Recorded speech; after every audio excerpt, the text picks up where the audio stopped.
Lesson 7.3, Jews in Hiding in Greece. The main story is 7,000 Jews from Salonika, who are not native Greek speakers,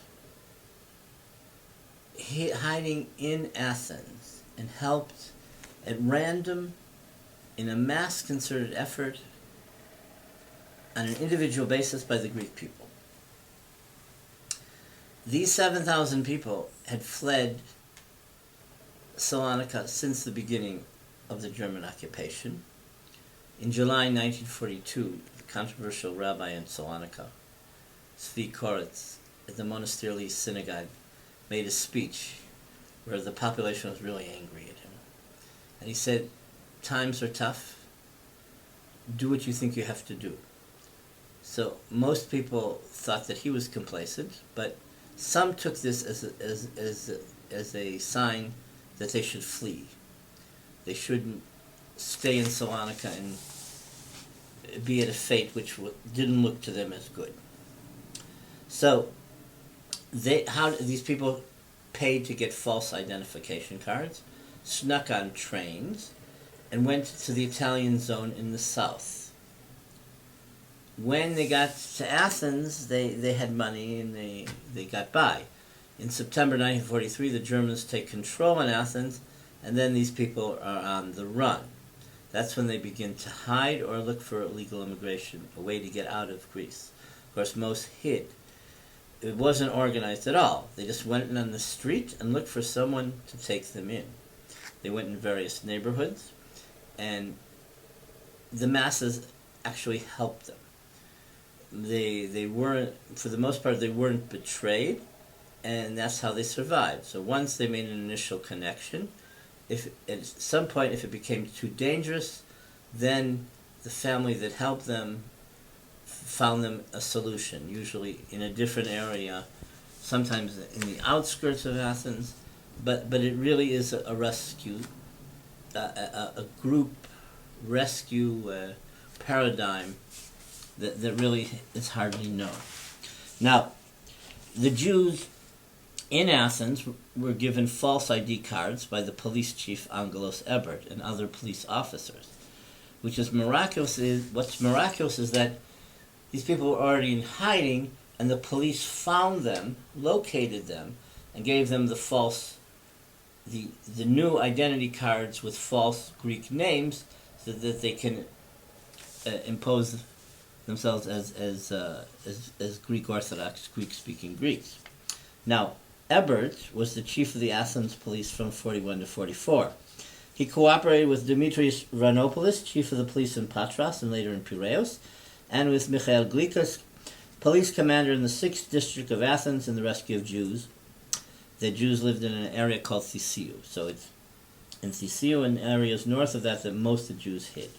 And then all throughout the Athens area, which is as big as Los Angeles. Many of the Jews of Athens lived within the jurisdiction of the 6th district, and the Jewish community headquarters were also located there. Everett was inspired by the public denunciation of the persecution of the Jews of Salonika by Archbishop Damaskinos. As opposed to Athens, in Salonika you had the hostile Greek Orthodox population, and only 2 Jewish families hid in the city. The Asael family of 5 hid in a bathroom of an elderly Gentile woman. Here's a picture of Ebert. Now, Ebert's son was a politician in Greece called Miltiades Ebert. He won his seat once in Parliament in the New Democracy Party based on the Jewish vote. Because the Jews were indebted to his father for actively helping him survive, and Ebert and those other police officers were recognized as righteous Gentiles by Yad Vashem. 2 other factors helped in hiding. One was the Greek Orthodox Church, and the other was the Catholic Church. It's known that Greece was Greek Orthodox. It wasn't known that the Catholic Church in Athens was so active. It wasn't so numerous per se, but it was very active, especially in rescue and in assisting in welfare and helping Jews hide and maintain themselves while in hiding and even get to hiding. So Archbishop Damaskinos protests the deportation of Jews in Salonika and urges his church, meaning the church all throughout Greece, to harbor Jews. So not that Jews hid all over Greece in monasteries, but in certain places.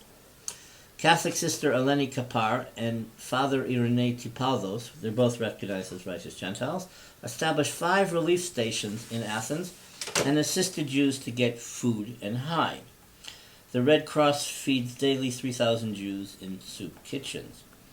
Dr. Panos Macheras, totally on his own, with 11 volunteers and 4 cars, maintains hiding and feeding in a network for 99 Jews in 32 places in Athens.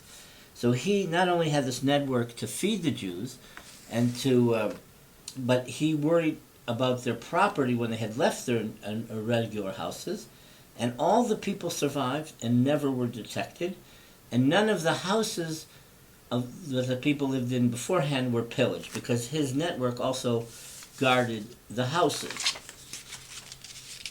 Here's a woman named Zafira Kone from Larissa, and during the occupation in Greece, she was hidden with her family in the mountains.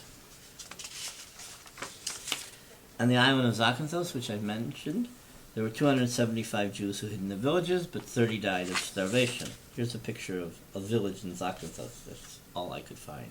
Other episodes. 6 Jewish families of Agrinian leave the city and hide in the mountains. None of them were detected. Most Jews of Chalkis hid in villages and mountains in Evia. 90 were deported from Chalkis if they stayed in the city, but they were a minority. In Katorini, there were 40 Jews that fled and found refuge in villages. 4 Jews were arrested in the town and deported to Auschwitz.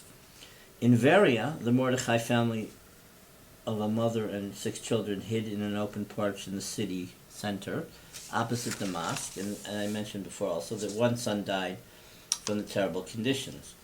The Jews fled the city of Patras and found refuge in the Peloponnese Peninsula. Several Jews, though, from Athens hid in Patras and its outskirts. So Jews fled Patras, but other Jews not from Patras found refuge there.